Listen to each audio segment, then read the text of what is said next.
दोस्तों स्वागत है आपका बिहार न्यूज़ में। दोस्तों मैं हूं फिरदौस गनी और आप देख रहे हैं केडीवी लाइव। दोस्तों आज हो चुका है 7 मई 2023। तो आज की पूरे बिहार की टॉप न्यूज़ लेकर आए हैं आपके लिए। दोस्तों वीडियो शुरू करने से पहले आपको बता दें कि अगर आप नए आए हैं इस चैनल पर तो फिर चैनल को सब्सक्राइब करके बेल आइकन को प्रेस कर दीजिए और साथ ही वीडियो को लाइक कर दीजिए, अपने दोस्तों के साथ शेयर भी कीजिए। तो चलिए शुरू करते हैं आज की पूरे बिहार की टॉप न्यूज़। दोस्तों आज बिहार न्यूज़ में सबसे पहले बात करेंगे कि बिहार में भीषण गर्मी के बाद पिछले 12-13 दिनों से मौसम ने पलटी मार रखी थी, लेकिन एक बार फिर से मौसम ने करवट ली है। एक बार फिर से ठंड के बाद लोगों को चिलचिलाती धूप का एहसास होने लगा है। आपको बता दें कि इस बार बिहार में एक बार फिर से लू चलने के आसार हैं।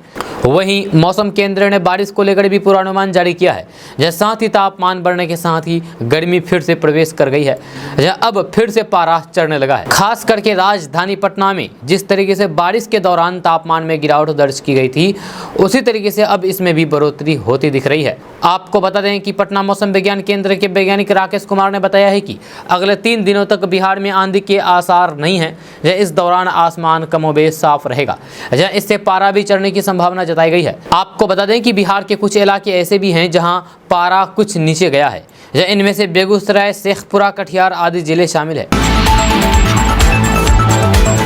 दोस्तों बात करेंगे कि बिहार के डिप्टी सीएम सह स्वास्थ्य मंत्री तेजस्वी यादव स्वास्थ्य सुविधाओं को बेहतर बनाने में जुटे हुए हैं। वे लगातार अस्पतालों का औचक निरीक्षण भी कर रहे हैं। इसका असर भी दिखने लगा है। यह केंद्र स्वास्थ्य मंत्रालय की रिपोर्ट के अनुसार मरीजों को फ्री दवा मुहैया कराने में बिहार दूसरा स्थान पर है, जिसको लेकर के बिहार के डिप्टी सीएम तेजस्वी यादव ने कहा है कि ये पढ़ाई, कमाई, दवाई, सिंचाई, सुनवाई और कार्रवाई वाली सरकार है। हम कहने में नहीं, करने में यकीन रखते हैं। केंद्रीय स्वास्थ्य मंत्रालय की रिपोर्ट पर तेजस्वी यादव ने कहा है कि मरीजों को फ्री दवा मुहैया कराने में बिहार दूसरे स्थान पर है। ये हमारी नहीं, केंद्रीय स्वास्थ्य मंत्रालय की रिपोर्ट है।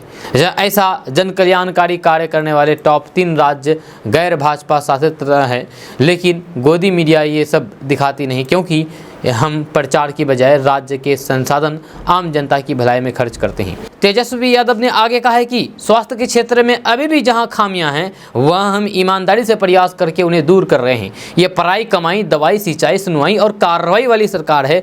हम कहने में नहीं बल्कि करने में यकीन रखते हैं। आपको बता दें कि बीते दिनों सदर अस्पताल में मिशन 60 का लागू करने के बाद अब तेजस्वी यादव ने मेडिकल कॉलेज के लिए मिशन परिवर्तन की शुरुआत की है।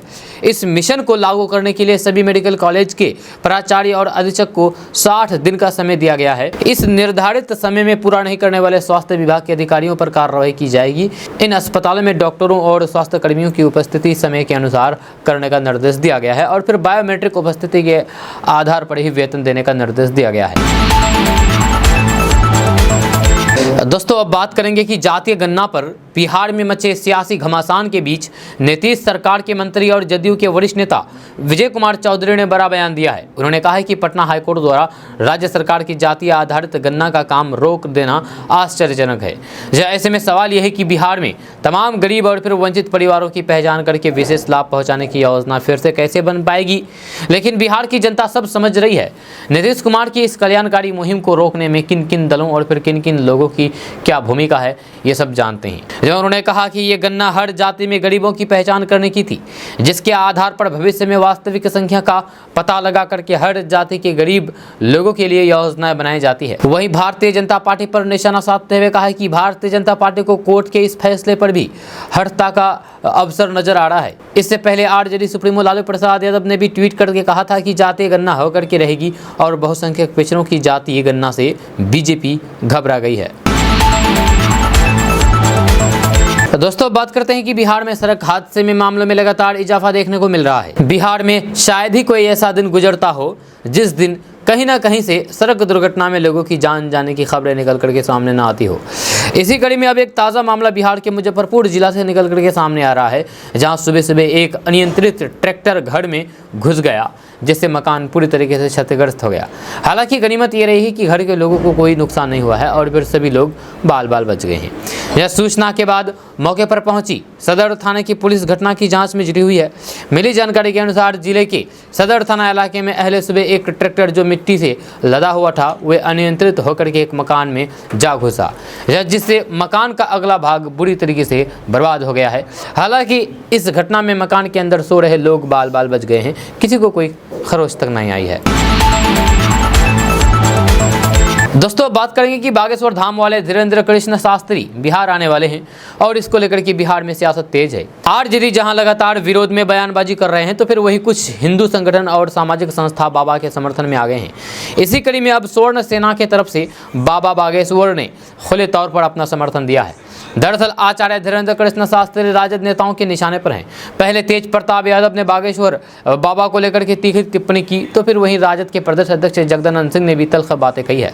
इसके बाद मंत्री चंद्रशेखर ने भी बागेश्वर बाबा को लेकर के विवादित बयान दे दिया है, जिसके बाद अब बाबा के समर्थन में स्वर्ण सेना के अध्यक्ष भगवत शर्मा ने कहा है कि राजद के लोग ईसाई धर्म को मानने वाले लोग हैं। हम लोग बाबा बागेश्वर धाम का विरोध करने वालों का जोरदार विरोध करेंगे। इसके आगे उन्होंने कहा है कि हम लोगों ने बाबा धीरेन्द्र कृष्ण शास्त्री को सुरक्षा देने का शपथ लिया है। हमारी सेना में लाखों लोग हैं। हम लोगों ने आज ये शपथ लिया है कि बाबा बागेश्वर का विरोध करने वाले का हम मुंहतोड़ जवाब देंगे। जो भी बाबा का विरोध करेगा वही सही सलामत नहीं बच पाएगा। इस बात का ऐलान स्वर्ण सेना ने कर दिया है। दोस्तों अब बात करेंगे कि एक तरफ जहां बीजेपी पर बिहार की महागठबंधन सरकार इतिहास से छेड़छाड़ और फिर बदलने का आरोप लगाती है, तो वहीं अब बिहार बीजेपी ने नीतीश सरकार पर इतिहास से छेड़छाड़ करने का आरोप मरा है। जब भाजपा कार्यालय में आयोजित प्रेस कॉन्फ्रेंस में पूर्व मंत्री और बीजेपी नेता डॉक्टर भीम सिंह ने कहा कि नीतीश सरकार बिहार के पहले मुख्यमंत्री डॉक्टर कृष्ण सिंह को अपमानित कर रही है। उन्होंने कहा कि गुरुवार को राजकीय समारोह में मोहम्मद यूनुस लोहिया को बिहार का पहला प्रधानमंत्री बताया गया, जबकि इतिहास गवाह है कि बिहार के प्रथम प्रधानमंत्री डॉक्टर श्री कृष्ण सिंह थे। बिहार सरकार इतिहास को तोड़ मरोड़ करके पेश कर रही है। यही नहीं, भीम सिंह ने आरोप लगाया है कि मोहम्मद यूनुस लोहिया के विचार राष्ट्रीय हितों के प्रतिकूल थे। ऐसे में उनके लिए क्या राजकीय समारोह का आयोजन किया जाना चाहिए था। आपको बता दूं कि इससे पहले बिहार की महागठबंधन सरकार और सीएम नीतीश कुमार बीजेपी पर इतिहास को बदलने का आरोप लगाते रहे हैं। जब कभी शहरों के नाम बदलने तो कभी इतिहास के तथ्यों को बदलने का। वहीं बीजेपी नीतीश सरकार पर तुष्टीकरण की राजनीति करने की बात कही है। एक विशेष समुदाय को खुश करने के आरोप भी नीतीश सरकार पर लगते रहे हैं। दोस्तों बात करते हैं कि बिहार में नई शिक्षा नियमावली और फिर बीपीएससी से होने वाली शिक्षक भर्ती प्रक्रिया को लेकर के आंदोलन तेज हो गया है। इसे लेकर के पटना के आईएमए हॉल में शिक्षकों का महासम्मेलन आयोजन किया गया, जिसमें बिहार सरकार के सहयोगी दल माले के विधायक सीधे तौर पर समर्थन देकर के विरोध दर्ज कर रहे हैं। माले विधायक का कहना है कि इस नियमावली से नए बहाल शिक्षकों को तो फायदा होगा, लेकिन पुराने बहाल शिक्षकों को कोई भी फायदा नजर नहीं आ रहा है। दरअसल राजधानी पटना में नई शिक्षक बहाली नीतियों को लेकर के एक महासम्मेलन आयोजन किया गया था। इसी महासम्मेलन में भाग लेते हुए लेफ्ट विधायक संदीप गौरव और महबूब आलम ने नीतीश सरकार पर जम करके हमला बोला है। माले विधायक संदीप गौरव ने कहा है कि हम सरकार की नीतियों का विरोध नहीं कर रहे हैं, बल्कि जो नियमावली लाया गया है उसके अंदर विरोध क्या है इसको लेकर के सरकार को हम लोग सुझाव दे रहे हैं। जहां इस मामले से किसी तरीके का कोई भी लक्ष्य पूरा नहीं हो रहा है। जिस क्वालिटी एजुकेशन का सरकार दावा कर रही है वह सिर्फ एक लिफाफेबाजी है और इसके अलावा कुछ नहीं है। वहीं महबूब आलम ने कहा है कि बिहार में जो नियोजित शिक्षक हैं उनका भी चयन सरकार के नियमों के तहत ही हुआ है। इसके बावजूद भी उनको नियमित नहीं करने का फैसला एक गलत फैसला है। इस फैसले को सरकार को वापस लेना चाहिए। अगर ऐसा नहीं होता है तो फिर हम विधानसभा में इसको लेकर के सवाल उठाएंगे और फिर मुख्यमंत्री नीतीश कुमार से भी बातचीत करेंगे। इसके अलावा इस महासम्मेलन में शिक्षकों ने मुख्यमंत्री नीतीश कुमार और तेजस्वी यादव के खिलाफ जम करके गुस्सा निकाला है। इस दौरान शिक्षकों ने नीतीश तेजस्वी को चेतावनी दी है कि उनकी मांग पूरी नहीं की गई तो फिर समय आने पर बता देंगे। दोस्तों बात करेंगे कि कर्नाटक विधानसभा चुनाव में बजरंग बली के नारे के बाद अब अल्लाहू अकबर के स्लोगन की भी एंट्री हो चुकी है। जब गुरुवार को कर्नाटक के कोलार में एआईएमआईएम के चीफ असदुद्दीन ओवैसी ने प्रधानमंत्री नरेंद्र मोदी और कांग्रेस पर जम करके निशाना साधा है। असदुद्दीन ओवैसी ने कहा है कि देश के प्रधानमंत्री ने कहा है कि वोट डालते समय बजरंग बली का नारा लगाना ये कौन सा सेक्युलरिज्म है। असदुद्दीन ओवैसी ने आगे कहा है कि आज कांग्रेस के कर्नाटक के प्रदेश अध्यक्ष ने कहा है कि कांग्रेस सत्ता में आएगी तो फिर वे और हनुमान मंदिर बनाएंगे। अगर मैं यहाँ कहूँ कि 10 तारीख को वोट डालते समय अल्लाहू अकबर का नारा लगा करके बटन दबाओ, तब मीडिया वाले कहेंगे कि ओवैसी उधर लेकर के चला गया है। असदुद्दीन ओवैसी ने कहा है कि कर्नाटक में 92% क्लास 3 के बच्चे दूसरी क्लास की किताब नहीं पढ़ सकते हैं, या सिर्फ 3% बच्चे को ही ये डाइट मिल पाती है जो उन्हें चाहिए। मगर मुकाबला क्या हो रहा है देश के पीएम बोल रहे हैं कि बजरंगबली का नाम लेकर के वोट डालो। कांग्रेस कह रही है कि और मंदिर बना देंगे। इन बच्चों का क्या जो किताब नहीं पढ़ सकते, जिन्हें किताब नहीं मिल रही है। AIMIM के चीफ असदुद्दीन ओवैसी ने कहा है कि बोलते हैं कि ओवैसी मुसलमानों की बात करता है। मैं कहाँ मुसलमानों की बात कर रहा हूँ, मैं तो गरीबों की बात कर रहा हूँ। क्या बातें कर रहे हैं ये DK मोदी। जब आप वोट डालने जाए तो फिर जय हिंद बोल करके वोट डालना। अल्लाह के कहने से ऐसा फैसला ले कि शैतान को भी शिकस्त मिले। जहां वोट देने से पहले उन बच्चों को याद करना जिनके सिर से हिजाब छीन लिया गया है। तो दोस्तों बात करते हैं कि बागेश्वर धाम के पीठाधीश्वर धीरेन्द्र कृष्ण शास्त्री 13 मई को पटना पहुंचेंगे, जहां उनकी बिहार यात्रा पहले से ही चर्चा में है और इसलिए प्रशासन कोई भी लापरवाही बरतने के मूड में नहीं है। धीरेन्द्र कृष्ण शास्त्री 13 से 17 मई तक नबतपुर प्रखंड के तरेतपाली गांव के पास बन रहे भव्य पंडाल में हनुमान कथा सुनाएंगे। जहाँ कथा के दौरान लाखों की भीड़ उमड़ने की उम्मीद है, इसीलिए जिला प्रशासन ने उनके आगमन को लेकर के आयोजन पंडाल से कार्यक्रम की रूपरेखा मांगी है। जी हाँ, भीड़ प्रबंधक सही तरीके से करने और फिर असामाजिक तत्वों पर नजर रखने के लिए सादे लिबास में भी पुलिसकर्मी तैनात रहेंगे। भीड़ अधिक होने पर वाहनों की पार्किंग, भारी वाहनों और फिर 4 पहिया वाहनों से जाम की स्थिति नहीं हो, इसकी भी व्यवस्था की जाएगी। इसके अलावा पंडाल के अंदर और फिर बाहर मजिस्ट्रेट की तैनाती होगी। कथा के आयोजन स्थल पर 13 से 17 मई तक दमकल की गाड़ियां और फिर मेडिकल टीम भी तैनाती रहेगी, ताकि किसी भी आपात स्थिति से निपटा जा सके। निगरानी के लिए CCTV कैमरे लगाए जाएंगे। मेडिकल टीम में डॉक्टरों के साथ पैरा मेडिकल स्टाफ भी रहेंगे। दोस्तों अब बात करेंगे कि जनसुराज मेधा छात्रवृत्ति के तहत 5 मई को पटना के जनसुराज कार्यालय में राज्य भर से चयनित 100 छात्रों को छात्रवृत्ति दी गई है। महिला शिक्षा को लेकर के महात्मा गांधी के सपनों को साकार करने के लिए जनसुराज अभियान की ओर से जनसुराज मेधा छात्रवृत्ति की पहल की गई है। इसके तहत बिहार की 100 मेधावी छात्रों को 1 साल तक 15,000 रुपये की सहायता राशि प्रदान की गई है।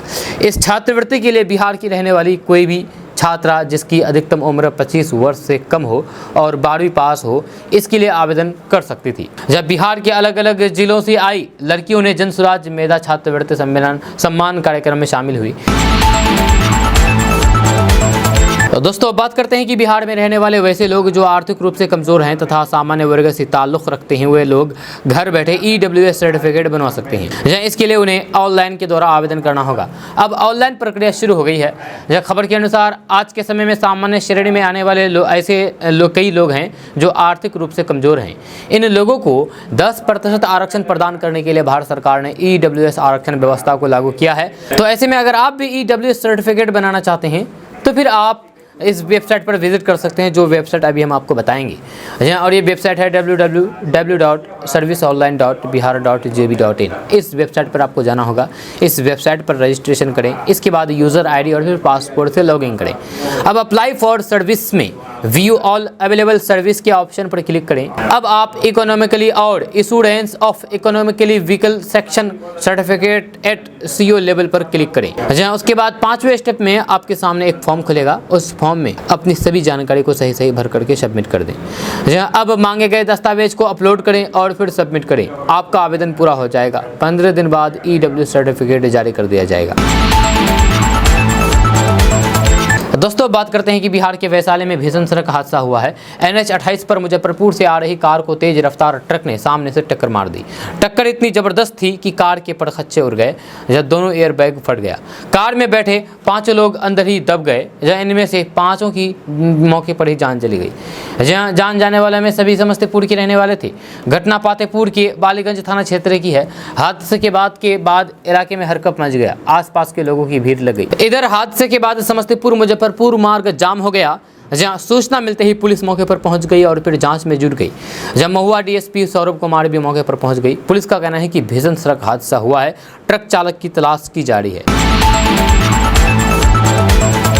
दोस्तों बात करते हैं कि पटना में एक शख्स लोगों के बीच चर्चा का विषय बना हुआ है। हेलमेट मैन ऑफ इंडिया के नाम से मशहूर राघवेंद्र कुमार बिना हेलमेट 2 पहिया वाहन पर जा रहे लोगों को हेलमेट बांट रहे हैं। साथ ही उन्हें ट्रैफिक नियमों का पालन करने की सलाह दे रहे हैं। राघवेंद्र को अगर कोई भी व्यक्ति गाड़ी चलाते वक्त बिना हेलमेट के दिखता है तो फिर वे उसे हेलमेट ज़रूर पहना देते हैं। वे भी हिदायत देते हैं कि हमेशा हेलमेट पहनकर ही 2 व्हीलर चलाएं। राघवेंद्र की ये मुहिम 9 साल पहले शुरू हुई थी। अब तक 56,000 से ज़्यादा लोगों को फ्री में हेलमेट दे चुके हैं। इसमें उनकी कमाई का बड़ा हिस्सा चलाया जाता है। इतना ही नहीं, उन्होंने अपने जेवरात भी बेच दिए ताकि ये मुहिम कहीं भी रुक ना जाए। परिवहन मंत्रालय की रिपोर्ट के मुताबिक 2021 में 46,593 लोग हेलमेट नहीं पहनने से सड़क हादसे में जान गए थे। इनमें से 32,877 लोग खुद वाहन चला रहे थे। 13,716 ऐसे लोग थे जो पीछे बैठे हुए थे। 2021 में 4,12,432 सड़क हादसे हुए हैं, जिनमें से 1,28,825 नेशनल हाईवे पर हुए हैं। दोस्तों, बात करते हैं कि लोक जनशक्ति पार्टी रामविलास के प्रमुख चिराग पासवान ने बिहार के मुख्यमंत्री नीतीश कुमार पर जोरदार निशाना साधते हुए कहा है कि अगर हिम्मत है तो फिर बैन लगा करके देख लें। पटना में पत्रकारों से चर्चा करते हुए चिराग पासवान से जब जदयू सांसद की बजरंग दल पर बैन लगाने की मांग के संबंध में पूछा गया तो फिर उन्होंने कहा कि जदयू सांसद मांग कर रहे हैं, जब राज्य में उनकी सरकार है, अगर ताकत है तो फिर बैन करके दिखाएं। उन्होंने कहा कि किसी भी संगठन को सिर्फ राजनीतिक लाभ के लिए उनके नाम को इस्तेमाल करने के लिए इस तरह का बयानबाजी करना बिल्कुल भी गलत है। उन्होंने कहा कि क्या विपक्ष के पास मोदी सरकार के चुनाव जीतने के लिए और दूसरा विकल्प नहीं रहा जो इस तरीके का बयान दिया जा रहा है। जमुई से सांसद चिराग पासवान ने कहा है कि जदयू बताएं कि किस घटना के आधार पर बजरंग दल को बैन करने की मांग कर रहे हैं। उन्होंने कहा कि महज एक राजनीतिक लाभ लेने के लिए विपक्ष कर्नाटक में विरोध कर रहे हैं तो फिर बाकी के भी विरोधी दल बहती गंगा में हाथ धोना चाहते हैं। इसके अलावा इनके पास कोई ठोस वजह नहीं है। नीतीश के विरोधी दल को एकजुट करने के संबंध में चिराग पासवान ने कहा कि बिहार को तो एक कर ही नहीं कर पाए, विपक्ष को क्या एक करेंगे। उन्होंने कहा कि वे बिहार के लोगों को कभी दलित, महादलित, पिछड़ा, अति पिछड़ा, हिंदू, मुस्लिम, यहाँ तक कि महिला पुरुष में बांटे रहे हैं और अब एकजुट करने की बात करते हैं। दोस्तों, बात करते हैं कि राजद सुप्रीमो लालू प्रसाद यादव का ससुराल एक बार फिर से चर्चा में है। लालू प्रसाद यादव के साले और फिर उप मुख्यमंत्री तेजस्वी यादव के मामा पूर्व सांसद सुभाष यादव पर जबरदस्ती जमीन लिखवाने के साथ रंगदारी और फिर धोखेदारी की जैसी संगीन आरोप लगे हैं। इस संबंध में पटना की बिहेटा थाने में सुभाष यादव, उनकी पत्नी और फिर बेटे समेत 7 लोगों के खिलाफ केस दर्ज हुआ है।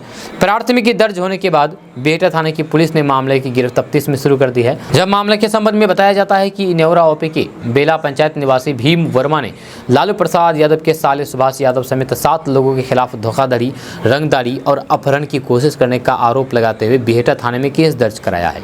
जब पीड़ित भीम वर्मा ने सुभाष यादव समेत अन्य के खिलाफ केस दर्ज करने के लिए मुख्यमंत्री नीतीश कुमार की जनता दरबार में गुहार लगाई थी।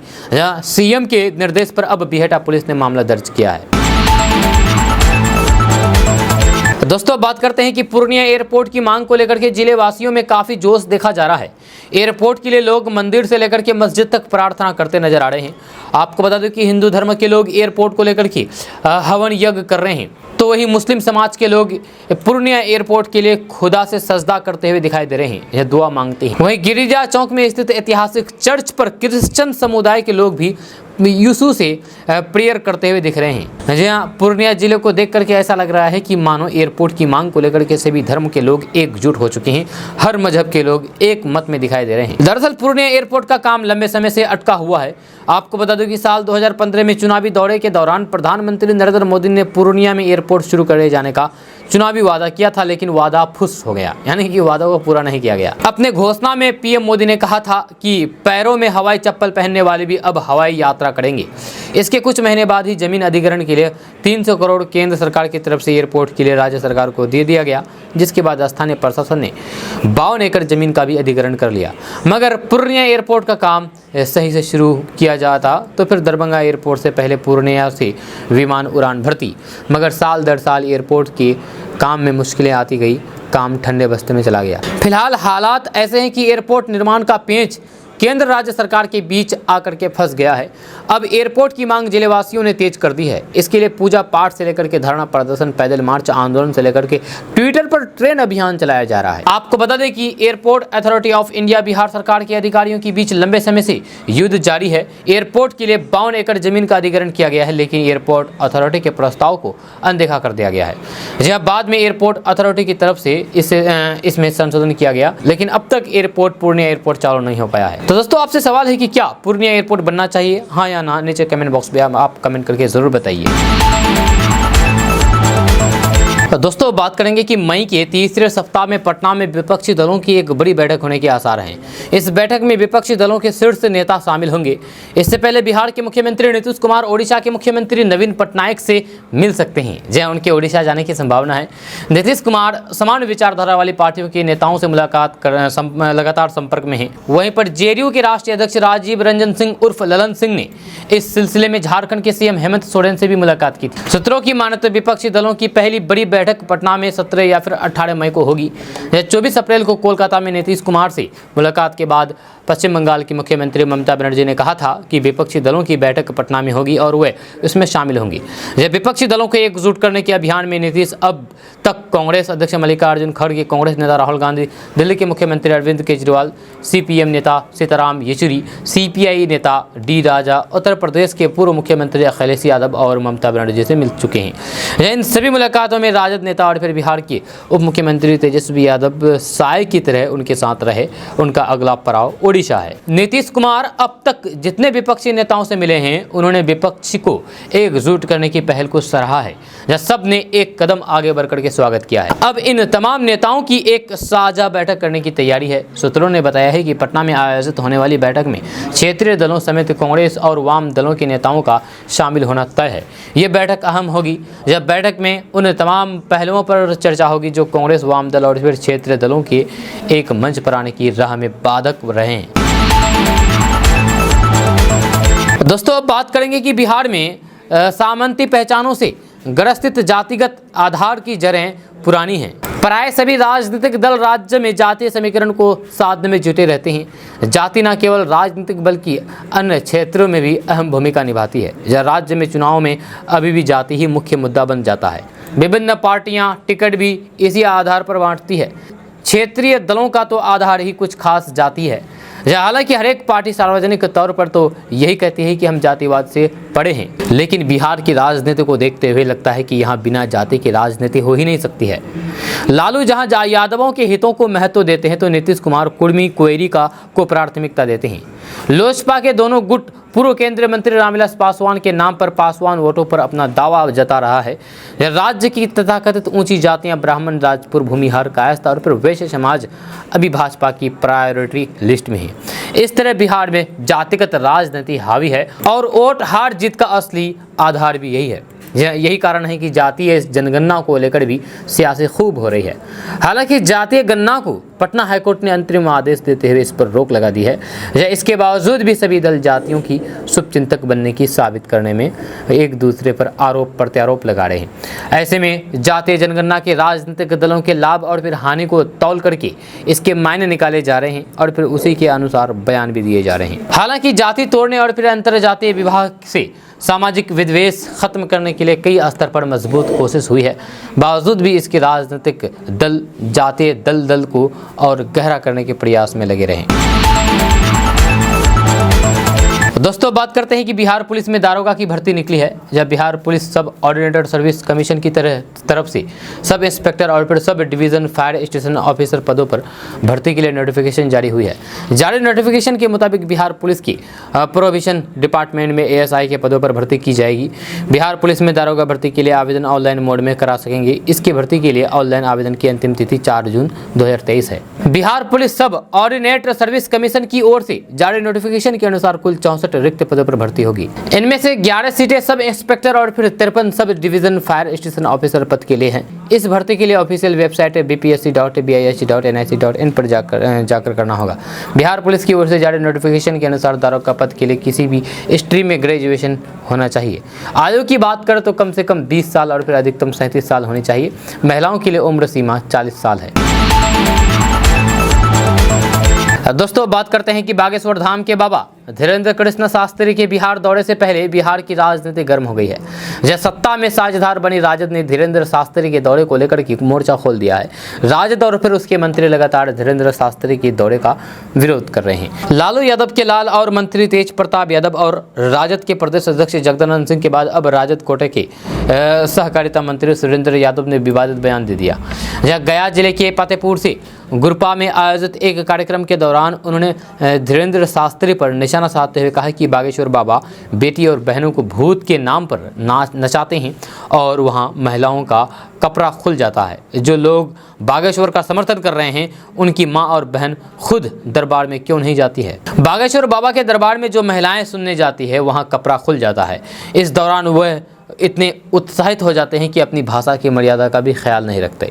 जहाँ उन्होंने आगे कहा है कि अब वे बिहार आ रहे हैं, यहाँ भी अपने दरबार में भूत के नाम पर यही काम करेगा। सुरेंद्र यादव ने कहा है कि धीरेन्द्र शास्त्री की सभा में घिनौना काम होता है, शर्म करो और डूब मरो। वहीं पर उन्होंने कहा है कि अगर बिहार में आकर के मां बहन को भूत के नाम पर नचाता है तो फिर इससे ज़्यादा शर्म की बात नहीं हो सकती है। धीरेन्द्र शास्त्री के कार्यक्रम में भूत खेलते खेलते महिलाओं के कपड़े खुल जाते हैं। उन्होंने कहा है कि अभी तक जो टीवी में दिखाया उसमें ना तो धीरेन्द्र शास्त्री की मां बहन थी और न ही उसका समर्थन करने वाले नेताओं की मां बहन उनके कार्यक्रम में मौजूद थी, लेकिन आम लोगों की मां बहन और फिर बेटी भूत के नाम पर उसके कार्यक्रम में जाती है और वहाँ नाचते नाचते उनका कपड़ा तक खुल जाता है। दोस्तों बात करते हैं कि जाति गणना को लेकर के बिहार सरकार की तरफ से 3 जुलाई की जगह जल्द से जल्द सुनवाई को लेकर के दायर याचिका पर सुनवाई की तारीख निर्धारित हो गई है। जल्द सुनवाई करने वाली राज्य सरकार की याचिका पर पटना हाईकोर्ट में अब 9 मई को सुनवाई होगी। इसी दिन कोर्ट फैसला लेगा कि 3 जुलाई की जगह किस डेट को कोर्ट सुनवाई करेगा। आपको बता दें कि बिहार में जातीय जनगणना पर हाईकोर्ट द्वारा रोक लगाने के बाद इस पे सुनवाई की अगली तारीख 3 जुलाई को रखी गई थी। इसके बाद बिहार सरकार द्वारा पटना हाईकोर्ट में याचिका दायर करके जल्द सुनवाई की मांग की गई थी। दायर याचिका में कहा गया है कि पटना हाईकोर्ट ने स्पष्ट कर दिया है कि राज्य सरकार के पास जाति आधारित गणना कराने का वैधानिक अधिकार नहीं है, लिहाजा 3 जुलाई को उस पर सुनवाई करने का कोई भी कारण नहीं है, इसलिए जल्द फैसला सुनाया जाए। जिसके बाद कोर्ट ने 9 मई को सुनवाई की तारीख रखी है। दरअसल जातीय जनगणना को रोकने के लिए पटना हाईकोर्ट में याचिका दायर की गई थी, जहाँ हाईकोर्ट ने 3 मई को सुनवाई करने का आदेश जारी किया है। साथ ही सरकार से 3 मई तक जनगणना नहीं करने के भी आदेश जारी किए गए हैं। इसके बाद सरकार ने याचिका दायर करके जल्द सुनवाई की मांग की है। यह सरकार की याचिका के बाद हाईकोर्ट ने 9 मई को अगली सुनवाई की तारीख तय की है। दोस्तों बात करते हैं कि बिहार बीजेपी के प्रदेश अध्यक्ष बनते ही सम्राट चौधरी सीएम नीतीश कुमार पर लगातार हमलावर हैं। यह उन्होंने तो सीएम के खिलाफ मोर्चा ही खोल दिया है। सम्राट चौधरी ने सीएम नीतीश कुमार की मेमोरी लॉस होने तक की बात कह दी है। अब बिहार सरकार के मंत्री श्रवण कुमार ने भी उन पर निशाना साधा है और कहा है कि वे तो राजनीति में अभी बच्चा है। अभी सम्राट चौधरी को राजनीति में बहुत कुछ सीखने की ज़रूरत है, वे बच्चा है, वो उसको ज़्यादा जानकारी नहीं है। मंत्री ने मीडिया के पूछे गए सवालों के जवाब में कहा है कि जो समाज में सौहार्द, तनाव, आपसी भाईचारे, अनैतिकता को समाप्त करना चाहते हैं, ऐसे लोगों के ऊपर सख्त कार्रवाई होनी चाहिए, चाहे वे किसी भी धर्म से ताल्लुक़ रखते हों। साथ ही उन्होंने बीजेपी के प्रदेश अध्यक्ष को राजनीति में बच्चा करार दिया है। बीजेपी के प्रदेश अध्यक्ष सम्राट चौधरी द्वारा नीतीश कुमार के मेमोरी लॉस के बयान को लेकर के मंत्री श्रवण कुमार ने पलटवार करते हुए कहा कि सम्राट चौधरी फिलहाल राजनीति में अभी बच्चा है। अभी सम्राट चौधरी को राजनीति में बहुत कुछ सीखने की ज़रूरत है। जब सम्राट चौधरी नीतीश कुमार के मंत्रिमंडल में मंत्री के पद पर थे तब नीतीश कुमार के बारे में उन्हीं के मुख से अच्छी बातें निकलती थी। नीतीश कुमार की जो सोच और फिर विज़न है उसे आज देश ही नहीं बल्कि पूरी दुनिया जानती है। दोस्तों बात करते हैं कि बागेश्वर धाम वाले बाबा धीरेन्द्र शास्त्री के खिलाफ विवादित टिप्पणी करने पर मुजफ्फरपुर में राजद के प्रदेश अध्यक्ष जगदानंद सिंह और जन अधिकार पार्टी के राष्ट्रीय अध्यक्ष पप्पू यादव के खिलाफ परिवाद दर्ज किया गया है। मुजफ्फरपुर मुख्य न्यायिक दंडाधिकारी की अदालत में भाजपा के विधि प्रकोष्ठ के जिला संयोजक सह अधिवक्ता अनिल कुमार सिंह ने इन दोनों नेताओं के खिलाफ परिवाद दर्ज किया है। राजद के प्रदेश अध्यक्ष जगदानंद सिंह और फिर जन अधिकार पार्टी के सुप्रीमो पप्पू यादव के खिलाफ परिवाद दर्ज कराया गया है। अनिल कुमार सिंह ने बताया है कि सनातन धर्म के प्रचारक महाराज धीरेन्द्र कृष्ण शास्त्री उर्फ बागेश्वर बाबा की देश में करोड़ों अनुयायी है और प्रसिद्ध धार्मिक स्थल बागेश्वर धाम सरकार के पीठाधीश्वर पुजारी भी हैं। उनके खिलाफ दोनों नेताओं ने अपमानजनक टिप्पणी एवं अमर्यादित भाषा का प्रयोग किया है, जिससे देश के करोड़ों हिंदुओं की धार्मिक भावनाओं को ठेस पहुंचा है। इन दोनों नेताओं ने जिस तरीके से टिप्पणी की है वह कानूनन जुर्म है। दोनों नेताओं ने जानबूझकर के इस तरीके के बयान दिया ताकि सामाजिक सौहार्द बिगड़े और दंगा हो जाए। दोस्तों बात करते हैं कि वैसे तो आपने अब तक बिजली की चोरी, बिजली के तारों की चोरी, ट्रांसफार्मर में मौजूद तेल की चोरी तो सुनी होगी, लेकिन सीतामढ़ी के चोर तो चोरी के मामले में उस्ताद निकल गए हैं। यहां चोरों ने दुस्साहित चोरी की वारदात को अंजाम देते हुए बिजली के तार, खंभे, ट्रांसफार्मर के तेल की चोरी करने की बजाय पूरा ट्रांसफर ही उड़ा ले गए। सबसे बड़ी बात यह है कि ट्रांसफार्मर चोरी होने की जानकारी बिजली विभाग को वारदात के कई दिनों बाद मिली है। जहां यहाँ एक बात ये भी सामने आई है कि चोरों द्वारा एक नहीं बल्कि दो ट्रांसफार्मर की चोरी की गई है। जब सीतामढ़ी में चोरों ने बिजली विभाग को खुली चुनौती देते हुए दो ट्रांसफार्मर चोरी कर ली है। बताया जा रहा है कि बिजली चालू होने के बावजूद भी अज्ञात चोरों ने 2 ट्रांसफार्मर की चोरी कर ली है। मामला रीगा थाना क्षेत्र के रामपुर गाँव का है। चोरी की अनोखी वारदात की खबर से बिजली विभाग के अधिकारियों के होश उड़ गए हैं। बिजली विभाग के अधिकारियों को इस चोरी की जानकारी भी कई दिन बाद मिली है। जब इलाके में ट्रांसफार्मर की वजह से बिजली गुल हो गई, उपभोक्ताओं ने इसकी जानकारी बिजली विभाग को दी। दोस्तों बात करते हैं कि बिहार के सीवान जिले से एक तस्वीर सामने आई है जिसने बिहार में शराबबंदी के दावों की पोल खोल करके रख दी है। जी हां, जिस बिहार में सरकार के साथ साथ प्रशासन शराबबंदी को लेकर के अपनी पीठ थपथपाता है, तो उसी बिहार के सीवान में नशे में धुत होमगार्ड के जवान ने जिस तरीके से बीच सड़क पर हंगामा किया, वे सभी दावों को धता बताने के लिए काफ़ी है। नशे में धुत होमगार्ड के जवान ने इस दौरान अपने ही डिपार्टमेंट के अधिकारियों पर गंभीर आरोप भी लगाए हैं। जब विधालाल यादव नामक होमगार्ड के जवान ने जिले के होमगार्ड विभाग के अधिकारियों पर पैसे लेकर के रिटायरमेंट की उम्र बढ़ाने का आरोप लगाया है। होमगार्ड जवान विधालाल यादव के मुताबिक होमगार्ड के कार्यालय में 1 साल रिटायरमेंट उम्र बढ़ाने के लिए उससे 20,000 रुपये की मांग की गई है। माना जा रहा है कि विधालाल यादव इस बात से उखड़ गया कि शराब पीकर के सारी सच्चाई सरेआम बक दी गई। ऐसे में अब ये सवाल उठ रहा है कि जो आरोप होमगार्ड के जवान द्वारा विभाग के अधिकारियों पर लगाए गए हैं, उनकी जांच होगी या फिर ठंडे बस्ते में एक जवान के आरोपों को टाल दिया जाता है। साथ ही बिहार में शराबबंदी की पोल एक बार फिर से खुल गई है। दोस्तों बात करते हैं कि बीजेपी के विधायक हरिभूषण ठाकुर बचौल अपने बयानों को लेकर के चर्चा में रहते हैं।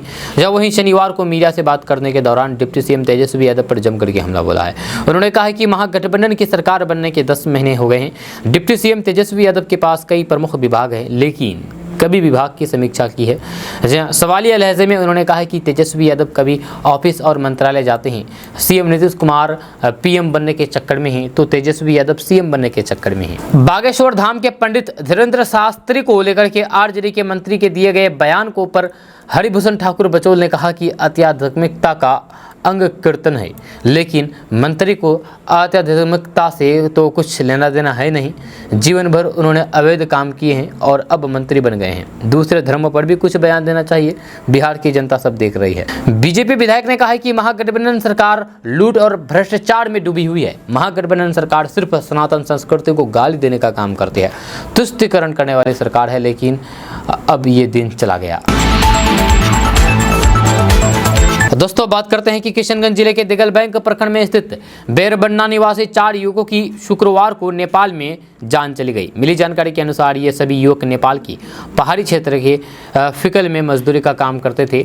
यह कार्य करने के दौरान ही पहाड़ खिसकने से चारों युवक भूस्खलन के मलबे में दब गए, जिससे उनकी जान चली गई। घटना के बाद नेपाल प्रशासन सबको मलबे से निकालने में जुटी हुई है। हालांकि विस्तार से जानकारी की प्रतीक्षा की जा रही है। वहां पर जिन लोगों की जान गई है वो सब बिहार के किशनगंज के रहने वाले हैं। जब बिहार के किशनगंज के तौसीफ आलम, अजीमुद्दीन, मुजफ्फर आलम और अब्दुल आलम के रूप में हुई है। ये सभी बिहार के किशनगंज के रहने वाले थे। जब सभी की उम्र 20 से 25 साल के बीच बताई जा रही है। ये सभी भारतीय नागरिक हैं। घटना की सूचना के बाद युवकों के गांव बेरबन्ना में चीख पुकार मच गई।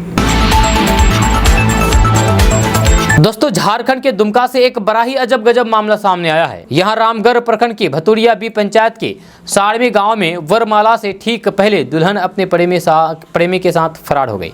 जहाँ इधर दूल्हे ने भी गांव की ही दूसरी लड़की से वहीं पर शादी रचा ली। जानकारी के अनुसार देवघर जिले के पालोजोरी थाने के सिरसा गांव के स्वर्गीय द्वारिका प्रसाद राय के पुत्र पवन राय का विवाह शारसी गांव की एक युवती से हुआ था। यह 3 मई को शादी की तिथि निर्धारित थी।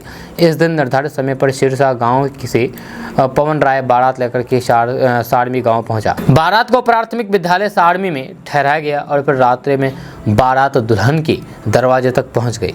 दूल्हा पवन वरमाला के लिए स्टेज पर पहुंच करके दुल्हन के आने का इंतजार करने लगा। काफ़ी देर तक दुल्हन के नहीं आने पर जब बारातियों ने पूछताछ करना शुरू किया तो फिर पता चला है कि दुल्हन घर से भाग गई अपने प्रेमी के साथ। इसके बाद दुल्हन के परिवार वालों के द्वारा बुधवार की रात काफ़ी खोजबीन की गई, लेकिन दुल्हन का कोई अता पता नहीं चला। यहाँ इधर दूल्हा पवन राय और फिर कुछ लोग 3 मई की रात गांव में ही रुक गए और बारात लौट गई। 4 मई को पवन कांजे पंचायत के कनिया जमाया गांव में परमेश्वर राय की बेटी से शादी करके अपने घर वापस लौटा। इधर सूत्रों की माने तो लड़की का कोरिया में किसी युवक से प्रेम प्रसंग चल रहा था।